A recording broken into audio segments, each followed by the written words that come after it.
Ons lees vanaand saam uit 1 Samuel hoofstuk 15. Die wat 'n Bybel hier het, kan dit saam met my daar oopmaak. 1 Samuel 15. Die opskrif hier daar sê Saul en Amalek, sy sonde en straf. Nou net so 'n bietjie agtergrond. Saul is die eerste koning van die volk Israel. En is eintlik 'n verskriklike hartseer ding wat in hierdie hoofstuk gebeur. Is nie die eerste keer nie, maar een van die kere wat Saul ongehoorsaam was eintlik aan die Here. En dis die hoofstuk ook waar die Here besluit het dat hy hom eenkant gaan sit, hom gaan verwerp as koning van Israel. En net die volgende hoofstuk lees ons hoe die Here vir Samuel stuur om vir Dawid te gaan salf. Hy sou die volgende koning van Israel wees. So ons lees 1 Samuel 15 vanaf vers 1. Toe sê Samuel vir Saul: Die Here het my gestuur om jou as koning te salf oor sy volk, oor Israel. Luister dan nou na die stem van die woorde van die Here. So sê die Here van die leerskare: Ek het terdee gelet op wat Amalek Israel aangedoen het, dat hy hom in die weg gestaan het by sy optog uit Egipte. Gaan nou en verslaan Amalek, en julle moet met die banvloek tref alles wat hy het, en jy mag hom nie verskoon nie, maar jy moet om die lewe bring, man sowel as vrou, kind en suigling, bees en kleinvee, kameel en esel. Daarop het Saul die manskappe opgeroep en hulle gemonster in Telaim, 200,000 voetgangers en 10,000 man van Juda. En toe Saul by die stad van Amalek aankom en in die dal 'n hinderlaag opstel, sê Saul vir die Keniete: Gaan weg, verwyder julle, trek af onder die Amalekiete uit, dat ek julle nie met hulle saam wegruim nie, want julle het guns bewys aan al die kinders van Israel by hulle optog uit Egipte. Toe het die Keniete hulle verwyder onder die Amalekiete uit. En Saul het die Amalekiete verslaan van Havila af in die rigting van Sir wat oos van Egipte lê. En Agag, die koning van Amalek, het hy lewendig gevang, maar die hele volk deur die skerpte van die swaard met die banvloek getref. Maar Saul en die manskappe het Agag gespaar en die beste van die kleinvee en beeste en die naasbestes en die lammers en alles wat van waarde was. Dit wou hulle nie met die banvloek tref nie, maar al die goed wat veragtelik en vervalle was, dit het hulle met die banvloek getref. En die woord van die Here het tot Samuel gekom en gesê: Ek het berou gekry dat ek Saul koning gemaak het, want hy het van my afvallig geword en my woorde nie uitgevoer nie. Toe het Samuel kwaad geword en die hele nag deur die Here aangeroep. Maar die môre vroeg het Samuel hom klaargemaak om Saul te ontmoet, en aan Samuel is meegedeel en gesê: Saul het in Karmel aangekom, en kyk, hy het vir hom 'n gedenkteken opgerig, en hy het weggedraai en verbygegaan en afgetrek na Gilgal. Toe Samuel by Saul kom, sê Saul vir hom: Mag u geseënd wees deur die Here. Ek het die woord van die Here uitgevoer. Daarop vra Samuel: Maar wat van 'n gebler? Vir 'n gebler van kleinvee is dit in my ore, en 'n gebulk van beeste wat ek hoor? En Saul sê: Van die Amalekiete het hulle dit gebring, want die manskappe het die beste kleinvee en beeste gespaar om aan die Here u God te offer, maar die ander het ons met die banvloek getref. Toe sê Samuel vir Saul: Hou op, dat ek jou kan meedeel wat die Here vannag met my gespreek het. En hy antwoord hom: Spreek. En Samuel sê: Is jy, alhoewel jy klein was in jou eie oë, nie tog die hoof van die stamme van Israel nie? En die Here het jou as koning oor Israel gesalf. En die Here het jou op die pad gestuur en gesê: Gaan heen en tref die sondaars, die Amalekiete met die banvloek, en veg teen hulle totdat hulle vernietig is. Waarom het jy dan nie na die stem van die Here geluister nie, en op die buit afgestorm en gedoen wat verkeerd was in die oë van die Here? Toe sê Saul vir Samuel: Ek het na die stem van die Here geluister en gegaan op die pad waar die Here my opgestuur het, en Agag, die koning van Amalek, gebring, maar die Amalekiete het ek met die banvloek getref. Maar die manskappe het van die byt, kleinvee en beeste geneem, die beste van die bangoed, om aan die Here u God in Gilgal te offer. Daarop sê Samuel, het die Here behaag in brandoffers en slagoffers, soos in gehoorsaamheid aan die stem van die Here. Kyk, om gehoorsaam te wees is beter as slagoffer, en om te luister beter as die vet van ramme. Want wederstrewigheid is 'n sonde van waarsêery, en eiesinnigheid is afgoderry en beeldediens. Omdat jy die woord van die Here verwerp het hy jou as koning verwerp. Toe sê Saul vir Samuel, ek het gesondig, omdat ek die bevel van die Here en u woorde oortree het, want ek was bevrees vir die manskappe en het na hulle geluister. Vergeef dan nou tog my sonde en kom met my saam terug, dat ek die Here kan aanbid. Maar Samuel sê vir Saul, ek sal nie saam met jou teruggaan nie, omdat jy die woord van die Here verwerp het, en nou het die Here jou verwerp, om koning oor Israel te wees. Toe Samuel hom omdraai om weg te gaan, gryp hy, dis nou Saul, die slip van sy mantel, maar dit het afgeskeer. En Samuel sê van hom, vandag het die Here die koningskap oor Israel van jou afgeskeer, en dit aan jou naaste gegee, wat beter is as jy. En ook lieg die roem van Israel nie, en hy ken geen berou nie, want hy is geen mens dat hy berou sou hê nie. En hy sê, ek het gesondig, eer my tog nou voor die oudstes van my volk en voor Israel, en kom saam met my terug, dat ek die Here u God kan aanbid. Samuel het toe teruggegaan agter Saul aan, en Saul het die Here aanbid. Daarop sê Samuel, bring Agag, die koning van Amalek, na my toe. Terwyl Agag dan opgeruimd na hom gaan, sê Agag, waarlik, die bitterheid van die dood het gewyk. Maar Samuel het gesê, soos jou swaard vroue kinderloos gemaak het, so sal jou moeder onder die vroue kinderloos wees. Daarop het Samuel Agag in stukke gekap voor die aangesig van die Here in Gilgal. Daarna gaan Samuel na Rama, en Saul het opgegaan na sy huis na Gebea van Saul. En Samuel het Saul tot die dag van sy dood nie meer gesien nie, want Samuel het getreur oor Saul. En die Here het berou gehad dat hy Saul koning gemaak het oor Israel. Net tot sover die gedeelte wat ons saam lees uit die woord. Ek gaan vra dat jy net so bly sit, en dan bid ons weer saam.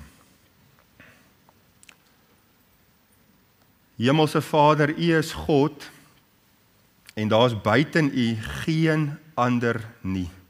U is die enigste lewende God van die heelal. Die een wat elke ding wat bestaan geskape het, die een wat aan elke een van ons vanaand die lewensasem gee, dat ons lewendig kan wees en hier kan wees. U is die heilige God.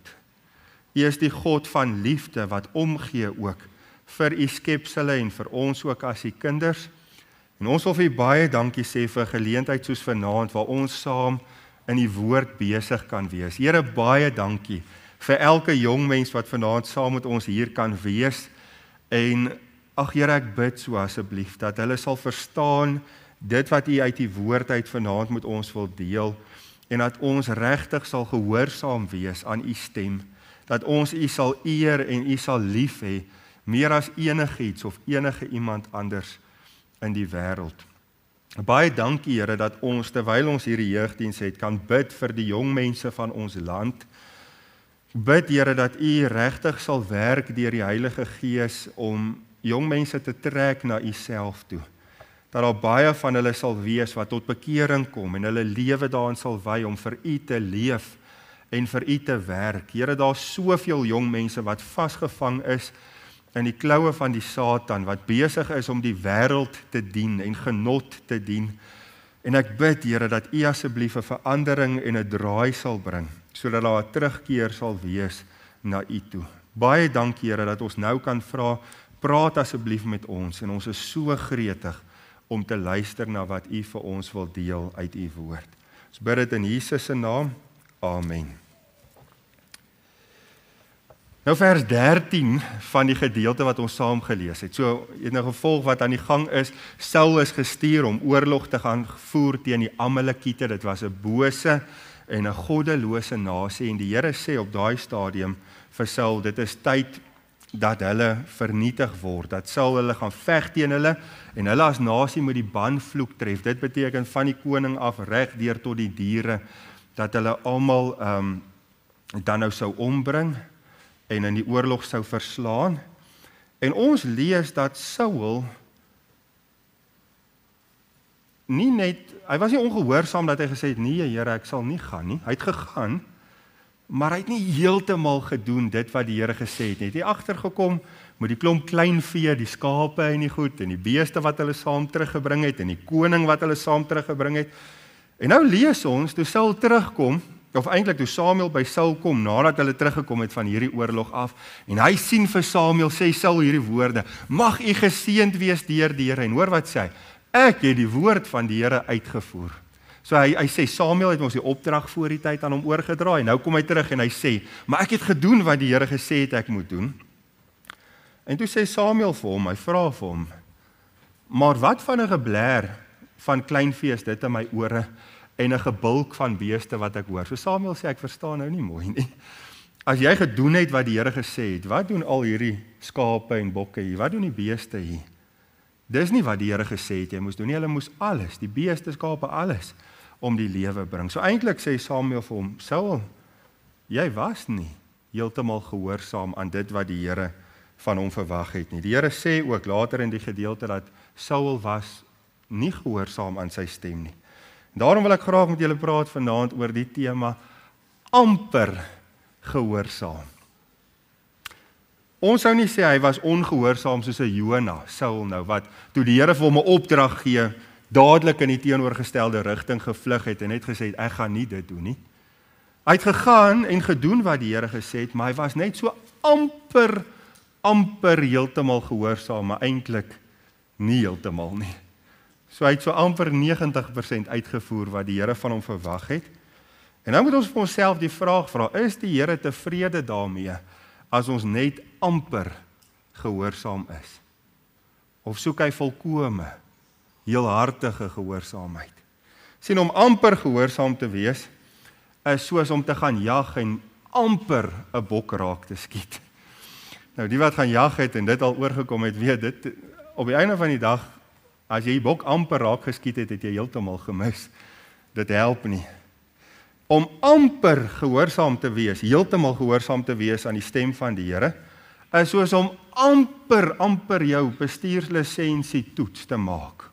Kan terugkom huis toe en sê, maar pa, maak het gegaan, dit het so goed gegaan met die parkering en die goed, en net daar toe ek by die bult moes wegtrek, toe rol ek so bietjie, toe het ek het nou nie gemaak nie, maar het was so amper. Help dit? Nee, jy stap weg sonder daai papier in die hand, wat jong mense bitter graag in hulle hand wil hê, né? Baie van julle het nou onlangs klaar gemaak met eksamens.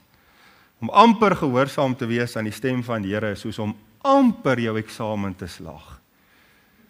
Die einde van die dag, as jy hom nie gemaak het, het jy hom nie gemaak nie.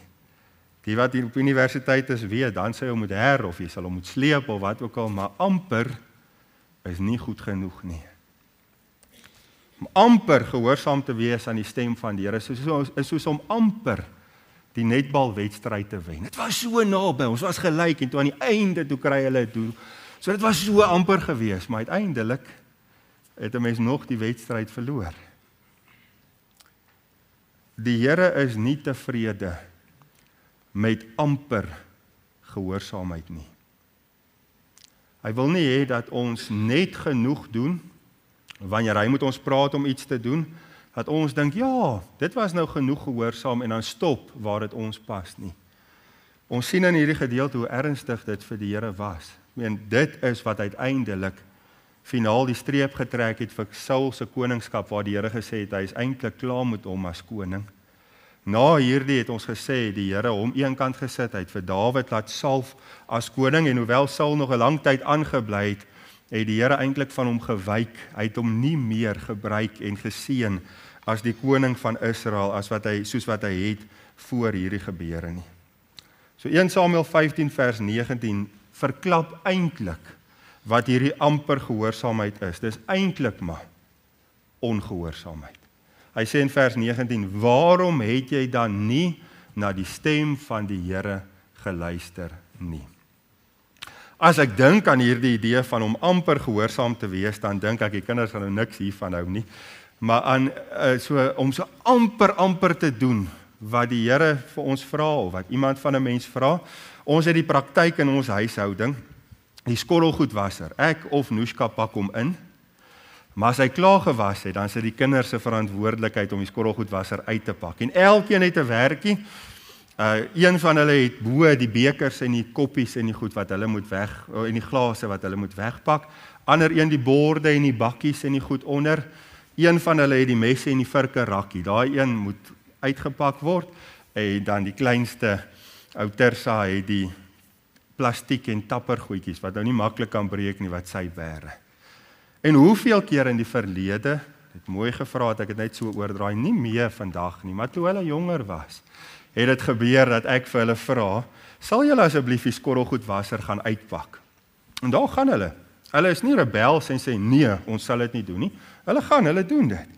En hoeveel keer op daai stadium, nie meer vandag nie, maar op daai stadium, sou ek, as ek by die skottelgoedwasser kom om hom weer in te pak, dan is daar 'n verdwaalde eierspaan of 'n verdwaalde beker of 'n verdwaalde bakkie. Het so amper gedoen wat ek gevra het, maar nie heeltemal nie.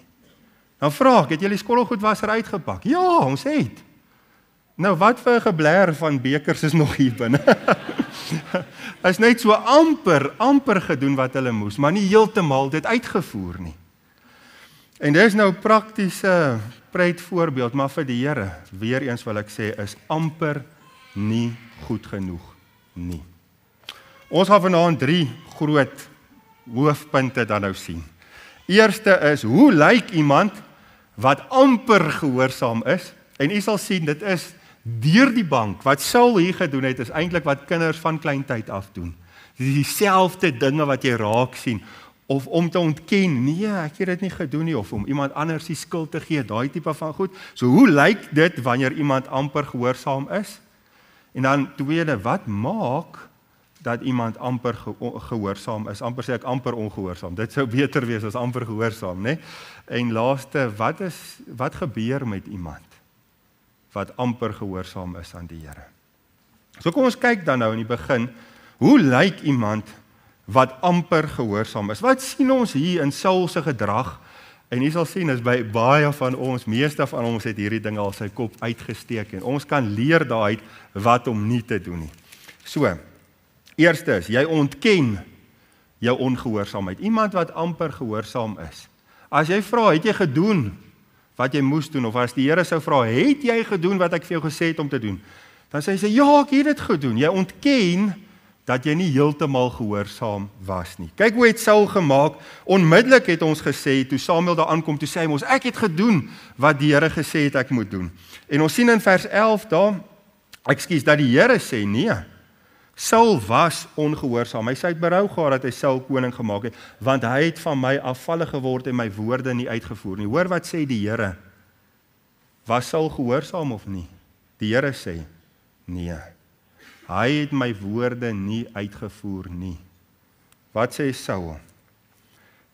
Toe Samuel by Saul kom, ek het die woord van die Here uitgevoer. Vers 19, vra Samuel mos vir hom, waarom het jy dan nie na die stem van die Here geluister nie en op die buit afgestorm? So die buit verwys na die goed wat hulle dan nou gekry het uit die oorlog, die beeste, die skape, die bokke, die baardevolle goed wat hulle vir hulle self gevat het, wat hulle nie mag gevat het nie. Waarom het julle op die buit afgestorm en gedoen wat verkeerd is in die oë van die Here? En dan vers 20, toe sê Saul vir Samuel, ek het na die stem van die Here geluister. Aan die einde eers, toe sê hy, goed, ek was ongehoorsaam. Maar hy het ontken dat hy nie heeltemal uitgevoer het wat die Here van hom verwag het nie. Dit is presies soos wat sou gebeur teoreties as daar 'n kind op 'n muur geteken het met 'n vetkruit, gewoonlik. Dan sou mense sê, wie het op die muur geteken? Nie ek nie. Die volgende nie ek nie, dan is daai kind mos nou skielik bly nie meer in die huis nie. Dit was die hond of iemand gewees, nê. Dit is so eie aan die mens om te wil ontken wanneer ek verkeerd gedoen het of nie heeltemal gehoorsaam was aan die stem van die Here. Ons probeer onsself sis en sê nee, ek het gedoen wat die Here verwag het, maar jy weet, hier diep binne weet jy, ek het nie heeltemal gedoen wat die Here van my verwag nie. Weet jy hoe ernstig is dit as die Here sê, jy het nie na my geluister nie en ons sê, Here, ek het. Weet jy wat doen ons eintlik? Ons maak van die Here 'n leienaar. Hy sê een ding en ek sê nee, dis nie waar nie. Is dit nie wat 1 Johannes 1 vers 10 vir ons sê? As ons sê dat ons nie gesondig het nie, dan maak ons hom, dis die Here, tot 'n leienaar en is sy woord nie in ons nie. As ons ontken dat ons ongehoorsaam was aan die Here terwyl hy sê ons was, dan sê ons, Here, u praat nie nou die waarheid nie. Dis ernstig, nê? En dis hoekom om te ontken hoort nie by ons nie. Die regte ding vir Saul sou wees in hierdie omstandighede is die oomblik toe Samuel hom konfronteer het oor sy amper gehoorsaamheid, was om te sê, ja, ek weet, ons het nie stiptelik regtig gedoen wat die Here gesê het ons moes doen nie, maar dadelik eers ontken hy. En dit is so baie keer by ons ook, wat dit so maklik gebeur. Ons sê aan die einde het hy gesê, toe sê Saul vir Samuel vers 24, ek het gesondig, omdat ek die bevel van die Here en u woorde oortree het. Maar heeltyd aan die begin ontken hy. En dit is iets wat eie is aan iemand wat amper gehoorsaam is, maar eintlik heeltemal ongehoorsaam. Tweede kenmerk van hoe iemand lyk wat amper gehoorsaam is jy blameer ander mense vir jou ongehoorsaamheid. Jy gee vir ander die skuld. Nou hoor, het jy agtergekom hoe Saul die manskappe onder die bus ingegooi het, toe hy in die moeilikheid kom oor sy ongehoorsaamheid. Dadelik sien ons daar, toe Samuel gevra het, maar wat vir 'n gebler van kleinvee is dit in my ore en 'n gebulk van beeste wat ek hoor? Wat doen al hierdie diere hier as jy gehoorsaam was aan die Here? Dan sê hy vers 15, en Saul sê, van die Amalekiete het hulle dit gebring. Want die manskappe het die beste kleinvee en beeste gespaar om aan die Here u God te offer. Hulle het dit gebring. Was nie ek nie. Nou weer, hoe gereeld? Ek sê weer van klein dae af, is 'n mens geneig, as jy in die moeilikheid is, omdat jy verkeerd gedoen het, dan wil 'n mens die skuld vir ander gee. Hoeveel keer as jy verkeerd gedoen het en in die moeilikheid kom, dan sê, maar dis die maats by die skool, dis die vriende wat druk op my gesit het, hulle is die slegte invloed wat gesê het, dat ek hierdie dinge moet doen. Ons wil die skuld altyd by iemand anders los. Op die einde van die dag, moet ons verantwoordelikheid neem vir ons eie optrede. Ek kan nie vir ander die skuld gee, as ek nie na die Here luister nie. Ons sien in vers 20 ook, waar Saul sê, toe sê Saul vir Samuel, ek het na die stem van die Here geluister, so ek het geluister, en gegaan op die pad waar die Here my opgestuur het, en Agag, die koning van Amalek, gebring, noem dit net so terloop, ek het gedoen wat ek moes, maar Agag, ja, hy is nou hierso, maar die Amalekiete het ek met die banvloek getref, ek het gedoen dit wat ek moes, en dan weer vers 21, maar die manskappe, het van die byt kleinvee en beeste geneem, hulle, kan nie hulle vertrou nie.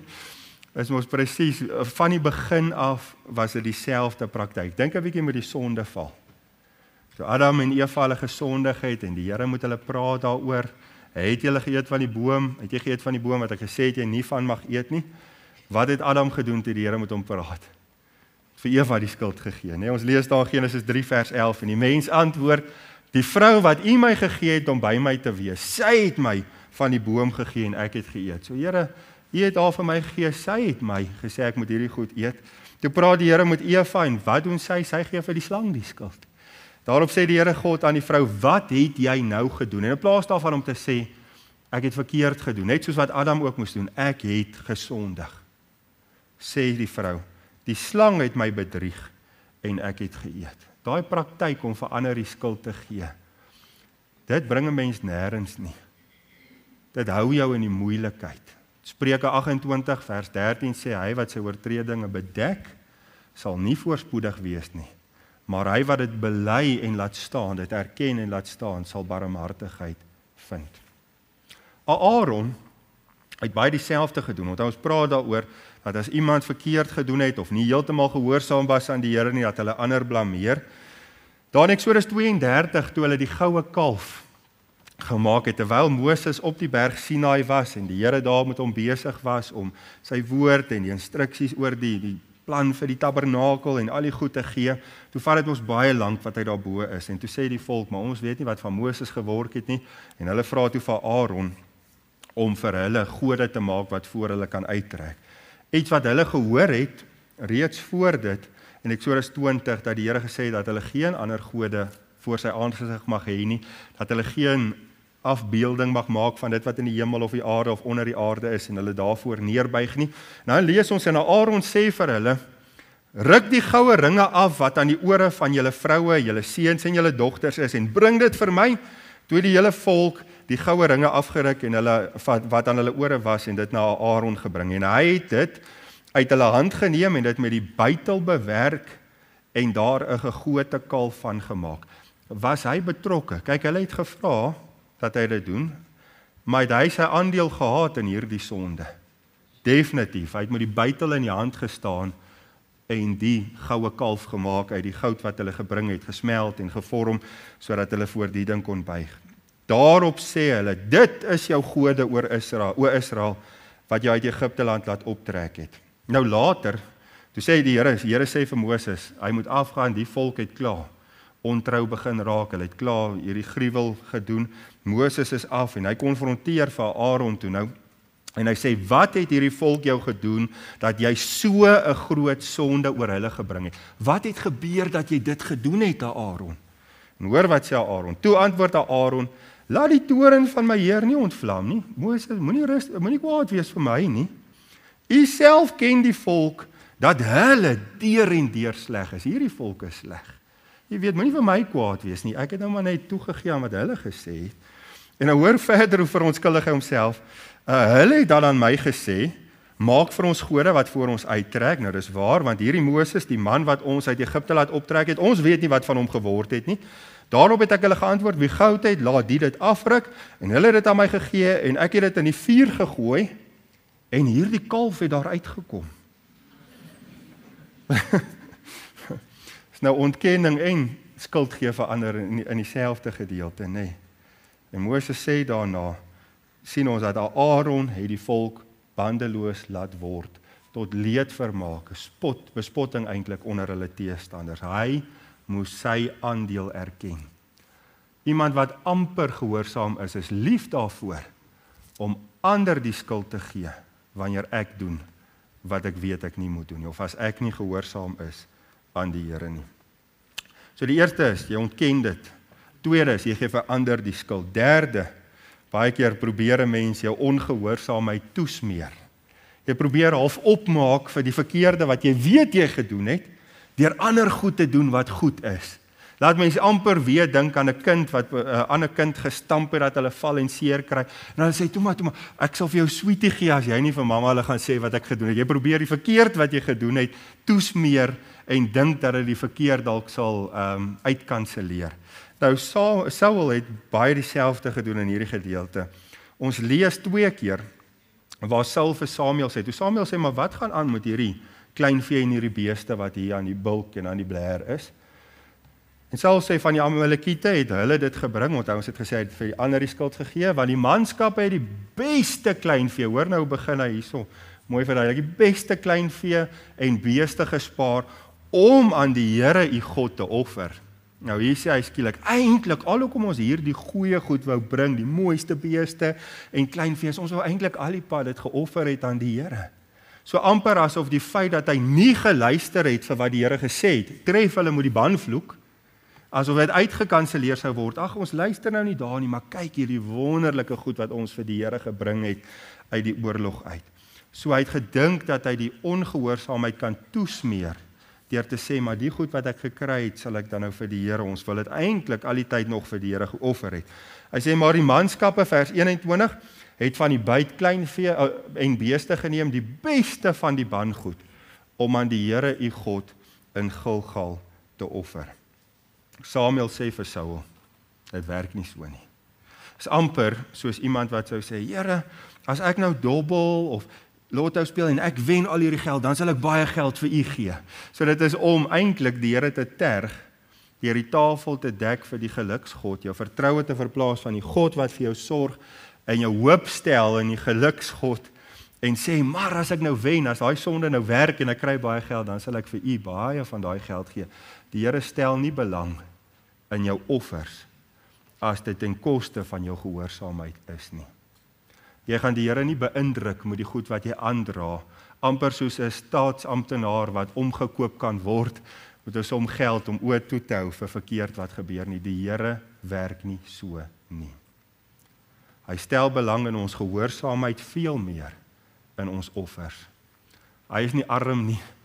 Hy het nie ons geld nodig as 'n manier om hom om te koop, dat hy sy oë sal toesluit vir ons ongehoorsaamheid nie. Hy stel belang daarin dat ons uitvoer en doen dit wat hy van ons verwag.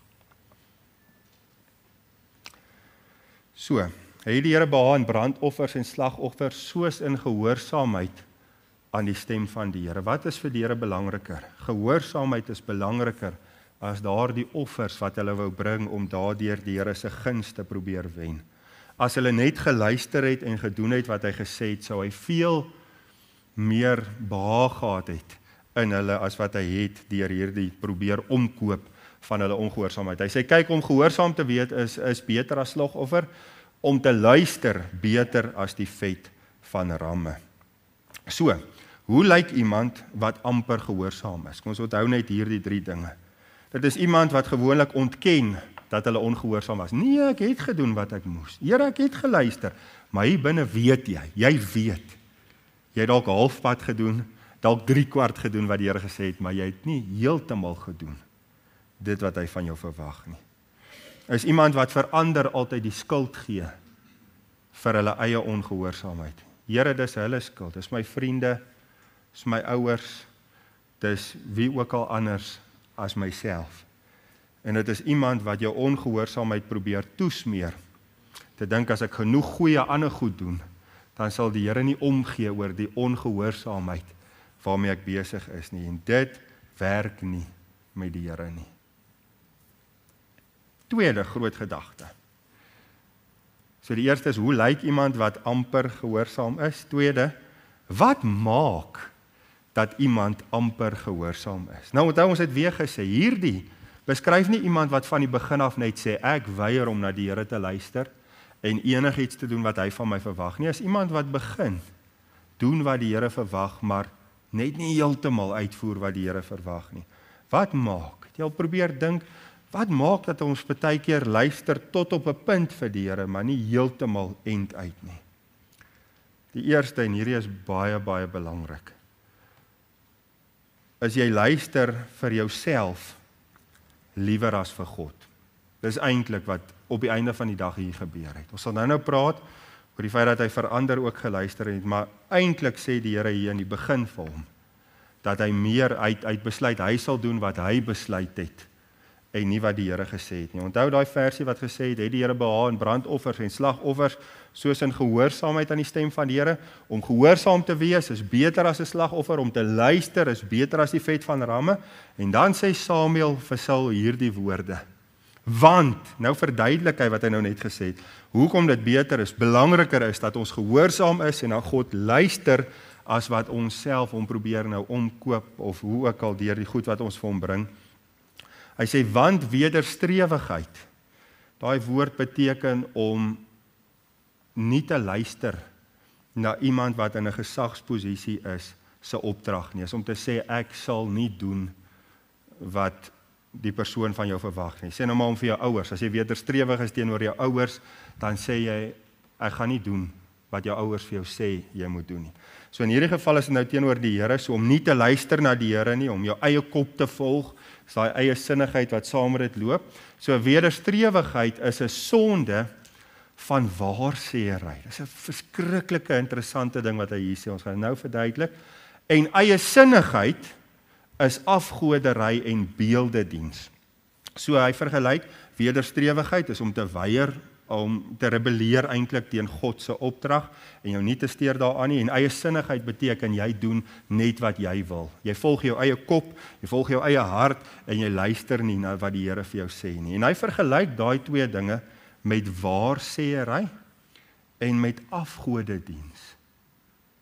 Dit is eintlik rof as 'n mens daaraan dink. Nou waarsêery is iets wat 'n mens nogal heelvat van lees, veral in die Ou Testament, is waar mense in plaas daarvan om God te raadpleeg, om hom te vra vir raad en leiding, sou hulle na 'n ander persoon toe gaan wat op verkeerde, eintlik bose, so eintlik sê demoniese, bose maniere dan nou probeer het om vir hulle die toekoms te voorspel of raad en leiding te gee. So hulle sou byvoorbeeld sê dat hulle praat met mense wat klaar dood is en dan daai geeste sien hom 'n oproep en raad en leiding daaroor kry of so, maar dit is absoluut boos en satanies. Dis iets wat heeltemal in die Bybel verbied word.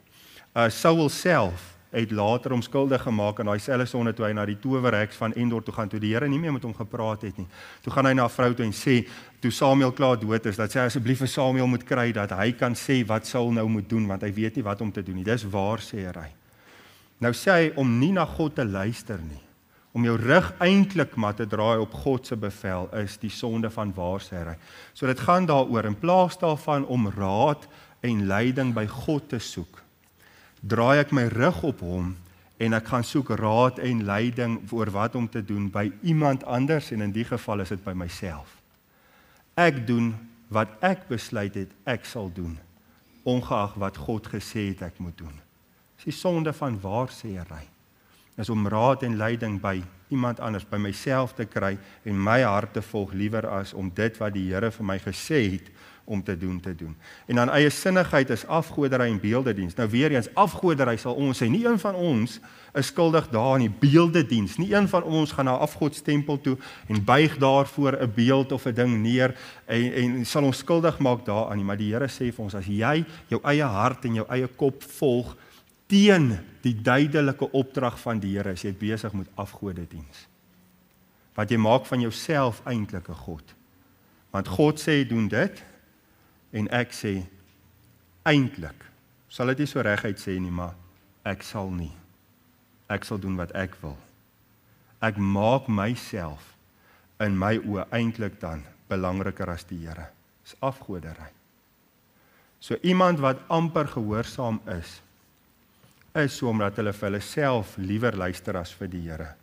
Die Here sê, kry klaar met daai verkeerde ding waarmee jy besig is. En jy sê, Here, ek sal so bietjie dalk minder, maar ek sal doen wat ek besluit het om te doen. Nie wat u gesê het nie. Dis ernstig, nee. Ons lees daar in vers 9 eintlik, as ons sê, hy het geluister na wat hulle besluit het en nie wat die Here duidelik gesê het nie. Maar Saul en die manskappe het Agag gespaar. Hy was deel van dit. Het was nie net hulle nie. Hy het aandeel gehad daarin. En die beste van die kleinvee en beeste en die naasbeste, selfs die tweede bestes, en die lammers en alles wat van waarde was. Dit wou hulle nie met die bandvloek tref nie. Hulle het besluit, Here, ons sal gehoorsaam solank dit ons pas, maar die goed wat te waardevol is, ons kan nie dit vernietig nie. Hy sê hierso, maar al die goed wat veragtelik en vervalle was, daardie sieklike uitgeteerde bees, hulle het onmaklik met die bandvloek getref, maar daai mooi, gesonde bees, nee, ons kan nie hom doodmaak nie, ons vat hom saam. Maar al die goed wat veragtelik en vervalle was, dit het hulle met die bandvloek getref. Werk ons nie baie keer op dieselfde manier nie. As die Here van my verwag om, sê nou maar iets prys te gee in my lewe, wat hy nie van hou nie, wat hy nie wil hê in my lewe moet wees nie. Ons sal iets wat vir ons nie baie belangrik is nie, maklik ophou doen. Argumentsonthalwe, is nou eintlik 'n baie slegte voorbeeld, maar sê nou maar, en is eintlik, ek wil weer sê nie 'n goeie voorbeeld, maar sê nou maar die Here sou verwag van sekere kinders om op te hou om blomkool te eet, sou hulle dit los met 'n glimlag. Maar argumentsonthalwe, om sjokolade te los, sê hulle sê, Verstaan, ons is geneig om prys te gee, ja Here, ek sal dit los, ek sal dit vernietig uit my lewe uit, as dit nie vir ons baie beteken nie. Maar daar is sekere dinge wat na in ons hart is, en die Here sê, kry klaar daarmee. dalk 'n verkeerde ding waarmee ek besig is, wat ek vertroetel in my binneste, wat ander dalk nie eens van weet nie, en die Here sê, hou op daarmee. Ek sê, Here, enigiets anders behalwe hierdie ding. Die is vir my te waardevol, ek kan nie. Dan is ons amper gehoorsaam en eintlik heeltemal ongehoorsaam. Die ding van hierdie, dat jy vir jouself luister liewer as vir die Here, kom eintlik daai eie sinnigheid. Dit kom uit wanneer 'n mens se hele lewe eintlik net gaan om jouself. So jy het nie op 'n punt gekom waar jy sê, Here, ek leef my lewe vir U. Wat ook al U wil hê, sal ek doen nie, maar ons sê, Here, ek wil U dien, maar ek wil besluit wat die voorwaardes van hierdie verhouding is. Dit gaan eintlik oor myself. En reg deur Saul se lewe sien ons dat dit eintlik maar meeste van die tyd om homself gegaan het. Na hierdie oorlog wat hy gaan veg het, toe hy terugkom, nog voor Samuel hom kon opspoor, toe hy nou daar op pad deur Karmel, Gilgal se kant toe op pad was, kry Samuel die tyding, toe hy vra waar Saul, en hulle vir hom sê, Saul het in Karmel aangekom, en kyk, hy het vir hom 'n gedenkteken opgerig, na hierdie oorwinning wat hy behaal het, het hy gedink. Het hy vir homself 'n gedenkteken opgesit, dat almal kan onthou die oorlog wat hy gewen het. Nou ander sal 'n mens van lees, sou na so 'n oorwinning 'n altaar vir die Here bou, en soos Abraham byvoorbeeld, en geoffer het vir die Here. Maar vir Saul het dit oor een persoon eintlik gegaan, en dis oor homself. En dis eintlik maar die hart van halfhartige gehoorsaamheid is, my lewe gaan eintlik nog oor myself, en nie oor die Here nie. En dis hoekom dit afgodediens is. Tweede, wat maak dat 'n mens, nou daar is eintlik die wortel van alles, maar hierdie is ook saam met dit, kom ons noem dit dan nou 'n sy-simptoom, waarom mense halfhartig gehoorsaam is, of amper gehoorsaam is aan die Here, jy luister vir ander mense ook liewer as vir God. So eers, jy luister vir jouself liewer as vir die Here, jy volg jou hart en nie sy leiding nie, en jy luister vir ander liewer as vir die Here.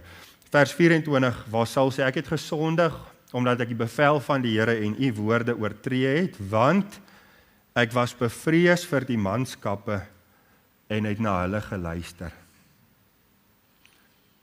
Dink 'n bietjie aan dinge soos groepsdruk, waar jy besig raak, dalk by die skool, of waarvan die vriende saam besig is om te kuier by 'n plek, om dinge te doen wat jy weet eintlik verkeerd is.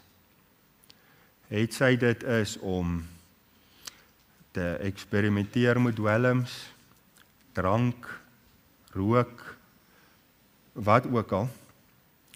Baie keer, die rede hoekom jong mense hulle self bevind, dat hulle uiteindelik verstrengel raak, vasgevang raak in hierdie dinge, is hulle luister na ander liewer as na die Here.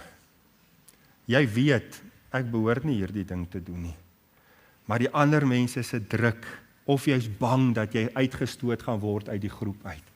Jy's bang dat ander jou gaan spot as jy nie saam met hulle die dinge doen wat hulle almal saam doen nie, dat jy nie deel is van hierdie groep nie.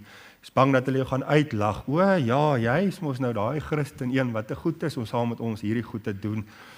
En baie keer is wat ander sê, raak vir mens belangriker as dit wat die Here gesê het.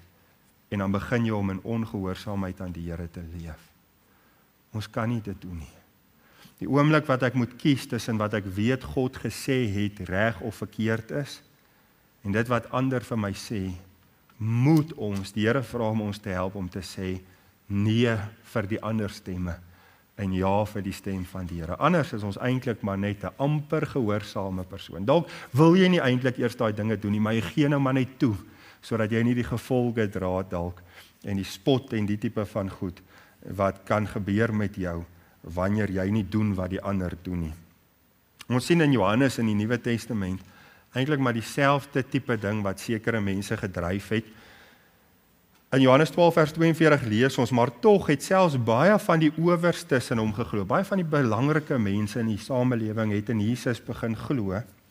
Maar terwille van die Fariseërs het hulle dit nie bely nie, hulle wou dit nie hardop sê nie, hulle wou dit nie erken teenoor ander nie, om nie uit die sinagoge geban te word nie. Nou, van die slegte godsdienstige leiers van daai tyd het besluit, sinagoge was amper soos die Joodse kerk gewees, die plek waar die Jode bymekaar gekom het, om uit die woord uit onderrig te word en so. En hulle het besluit, almal wat in Jesus glo, word uitgeskop, eintlik maar uit die kerk van daai tyd uit. En van die mense het begin glo in Jesus, maar hulle wou dit nie sê nie, want hulle was bang om uitgeskop te word uit daardie sinagoges uit as gevolg van dit. Dan sê hy, want hulle het die eer van die mense meer lief gehad as die eer van God. Hulle het meer omgegee wat ander van hulle dink as wat God van hulle dink. En ons moenie daarin onsself vang nie. Laaste gedagte. Elke keer word hulle korter. Die eerste een was daar 3 onderpunte en toe 2 en nou is dit net 1 gedagte. Wat gebeur met iemand wat amper gehoorsaam is? Ons het van die begin af die vraag gevra, is die Here tevrede daarmee? Moet ons amper ons beste? Nee. Gaan die Here nou maar net so deur die vingers loer en sê, okay, ignoreer nou maar die ongehoorsaamheid, maar hy's eintlik maar heel gelukkig met ons lewe terwyl ons eintlik aktief in ongehoorsaamheid leef? Nee. Ons het daai gesien, wederstrewigheid is 'n sonde van waarsery, vers 23, eiesinnigheid is afgoderry en beeldediens, en dan hierdie woorde, omdat jy die woord van die Here verwerp het hy jou as koning verwerp. Daar sê die Here, dis klaar eintlik maar met Saul se koningskap. Jy dink die voorreg, dit word beskryf deur Samuel, daar wat hy sê, is jy in vers 17, hoewel jy klein was in jou eie oë. Aanvanklik Saul het nie baie van homself gedink nie. Hy het gaan wegkruip toe hulle hom gesoek het om hom as koning te salf. Sê hy, is hy nie tog die hoof van die stamme van Israel nie, en die Here het jou as koning oor Israel gesalf. Die Here het hom hierdie voorreg gegee, dat hy hom die koning van sy volk gemaak het. En sy amper gehoorsaamheid, eintlik maar in sy lewe aanhoudende amper gehoorsaamheid weens sy eie sinnigheid, het gemaak dat die Here hier gesê het, dis nou klaar met sy koningskap. Tot hiertoe en nie verder nie. Hy sal vir hom 'n ander koning laat salf wat beter is as hy. Julle jong mense, die Here het 'n plan en 'n doel wat hy met jou lewe wil bereik. Hy wil jou gebruik vir iets. As jy aanhoudend ongehoorsaam aan sy stem leef, kan dit beteken dat die Here sê, dit wat ek vir jou in gedagte gehad het, wil jy nie doen nie, want jy hou aan om nie na my te luister nie. En hy kan iemand anders kry om die werk te doen, want hy is nie afhanklik van ons nie. Hy het jou en my nie nodig nie, hy kan iemand anders gebruik. Hy kan 'n ander koning salf, as ons ongehoorsaamheid aanhou blær en balk, terwyl die Here 'n pad moet ons stap en ons wil gebruik en eintlik in ons lewe besig wil wees. Vers 24, toe sê Saul vir Samuel, mos ek het gesondig, ek het nie geluister nie. Kyk die woorde van vers 11, wat die Here met Samuel praat, is so hartseer om hierdie woorde te lees. Hy sê, ek het berou gekry dat ek Saul koning gemaak het. Sy hart was seer oor die koning wat hy gesalf het, wat so die pad byster geraak het. Want hy het van my afvallig geword en my woorde nie uitgevoer nie. Vers 35 lees ons hierdie woorde ook. En Samuel het Saul tot die dag van sy dood toe. Na hierdie gebeurtenis het hulle mekaar nooit weer gesien, totdat Samuel gesterf het nie, né? En tot die dag van sy dood hom nie meer gesien nie, want Samuel het getreur oor Saul. Hy was hartseer oor die koning wat die Here verwerp het, omdat hy die Here verwerp het. En die Here het berou gehad dat hy Saul koning gemaak het oor Israel. Ons het mos gesien, Samuel wegstap, toe Saul nou jammer sê en pleit dat hy nog saam met hom sal kom, toe gryp Saul mos die slip van sy mantel en toe skeer Samuel 'n stuk van sy mantel af. En Samuel het daar gesê, vandag het die Here die koningskap oor Israel van jou afgeskeer en dit aan jou naaste gegee wat beter is as jy. Dis klaar, dis verby. Hoofstuk 16 lees ons hoe die gees van die Here, wat Saul net toegerus het, wat hom gelei het as koning, van hom gewyk het en hoe hy vaardig begin raak het oor Dawid, hoe die Here begin werk het, hoewel hy nog nie amptelik as koning toe nou aangestel is nie, maar die Here het sy koning van daar af gekies en dit sou Dawid wees en nie meer Saul nie. Moet die plan van die Here met jou lewe verongeluk, omdat jy nie na die Here wil luister nie. Moenie dat jou eie sinnigheid uiteindelik veroorsaak dat die Here sê, dis klaar, ek kan nie meer, ek gaan nie meer jou gebruik vir wat ek wou nie, want jy weier om na my te luister. Jy's aanhoudend wederstrewig, jy's aanhoudend ongehoorsaam en eie sinnig wanneer ek met jou probeer werk. So, Is daar 'n geblær en 'n gebulk dalk vanaand in jou lewe? Dalk werk die Here in jou lewe om te sê, jy moet jou ouers eer. Die 5de gebod is iets wat die Here van ons verwag. En jy eer hulle in alles wat jou pas. Maar wanneer hulle van jou iets vra wat jy nie wil doen nie, dan weier jy. Dis gebalk en 'n geblær. Dis amper gehoorsaamheid aan jou ouers en aan die Here. Dalk daardie dinge op jou foon waarna jy kyk. Dinge wat jy weet verkeerd is. Is dit nie besig om vanaand te blær en te balk? Jy weet in jou hart, die Here het met jou gepraat daaroor, jy moet klaar kry met dit. En jy het jou dalk voorgenem om klaar te kry, maar jy is besig eintlik nog om daardie sonde te vertroetel. Amper gehoorsaamheid is nie goed genoeg vir die Here nie. Dalk het die Here met jou begin praat om met 'n maat, 'n vriend, dalk by die skool of die universiteit te praat oor die Here. En jy weet, jy behoort, maar jy's bang oor wat ander gaan sê of hoe die vriend of vriendin dalk gaan reageer. En jy probeer dalk net 'n beter manier leef en jou getuienis mooier uitleef, maar jy weet jy's net amper gehoorsaam. Want jy doen nie wat die Here van jou verwag het nie. Wat van jou vuil taal of jou vuil grappe wat jy so graag tussen die manne, die vriende daar een kan vertel. Voor jou ouers sal jy dit nie doen nie. Hier by die kerk sal jy dit nie doen nie en jy weet jy moet ophou met dit. En jy is so amper gehoorsaam, maar wanneer die druk daar is en jy probeer saam met hulle inwees, dan weet jy is eintlik besig om ongehoorsaam te wees aan die Here. Dalk moet jy gaan jammer sê vir iemand wat jy verkeerd hanteer het. En jy kry te skaam om dit te doen, dalk is die trots net swaar om te sluk en te gaan jammer sê, en jy's nou al bietjie vriendeliker met die persoon, maar jy kry dit net nie reg om te gaan jammer sê nie. Jy's so amper gehoorsaam. So amper die bok raak geskiet, maar die geblær is nog steeds daar. Dalk het die Here jou geroep om jou lewe daaraan te wy om vir hom te werk. En jy sê, Here, ek sal meer vir u doen, ek sal by die jeug meer betrokke wees, of ek sal gaan help by die kinderbediening, of ek sal dalk by die kerkraad sal ek dien, maar Here, ek kan nie my toekomsplanne en my drome en die beroep wat ek wil volg prys gee nie. So ek sal daai siek beeste sal ek gaan slag nou, maar daai goeie is, Here, ek is nie bereid om dit te doen nie. Ek sal daar vir u leef. Dis amper gehoorsaam, maar eintlik heeltemal ongehoorsaam. Is besig met afgoderry, waarsêry. Jouself, jy is vir jouself belangriker as wat die Here vir jou is. Jou drome, jou planne is belangriker as die Here.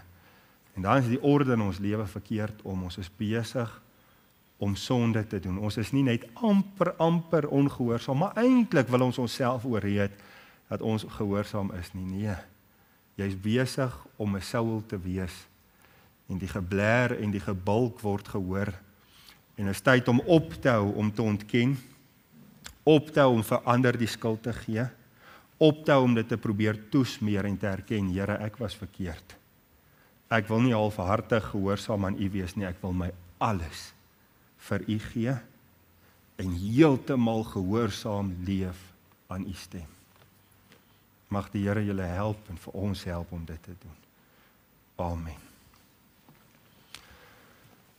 Hemelse Vader, ons wil vir u so baie dankie sê vir hierdie gedeelte in die Bybel, wat so eenvoudig en duidelik met ons praat, en eintlik die vinger ongemaklik baie keer op ons lewe kom lê, omdat ons onsself en verander en vir u self baie keer probeer oorreed, dat ons eintlik na u luister, maar ons weet ons luister nie heeltemal nie.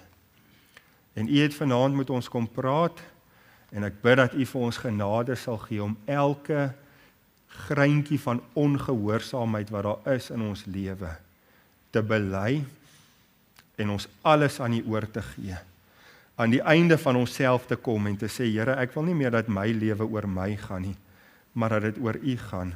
Dat u ons sal help om in gehoorsaamheid aan die stem van die Here te leef. Here, sal U asseblief genade gee dat ons nie deur ons aanhoudende ongehoorsaamheid U plan met ons lewe, wat U roeping dalk oor ons lewe aanbetref, heeltyd sy kant toe skuif en ignoreer en probeer afmaak, totdat jy uiteindelik iemand anders stuur, omdat ons weier om te luister nie. Ag asseblief, Here, help ons om sterk te staan wanneer daar druk is van ander mense, wanneer vriende probeer om ons te dwing in 'n rigting wat ons weet ons nie in moet loop nie. Sal U ons genade gee om nee te sê vir ander en vir ons eie begeertes en ja te sê vir U. Ons bid dit in Jesus se groot naam. Amen.